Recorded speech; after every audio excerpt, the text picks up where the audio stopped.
দর্শক, আশা করি সকলেই ভালো আছেন। আজকে আমরা একটি গরুর শেড বানালাম, প্রায় 6 থেকে 7টি গরুর শেড। সেখানে গরুর ইট দিয়ে গোড়া করা হয়নি, আমরা কাঠ দিয়ে গরুর গোড়া বানাচ্ছি। তো এখানে মূলত কুরবানির সিজনে ষাঁড় গরু এবং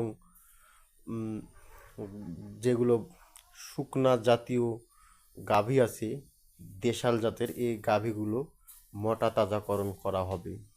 আপনাদেরকে দেখানোর চেষ্টা করছি। এই তো আমি বানালাম। আমার বাজেট অত্যন্ত সীমিত এবং আল্লাহ তাআলার দরবারে লাখো কোটি শুকরিয়া জানাই যেন এখান থেকে বিজনেস করে সাকসেস হতে পারি এবং আপনাদের ভালোবাসায় আজকে আপনাদেরকে ভিডিওর মাধ্যমে দেখাতে চাচ্ছি যে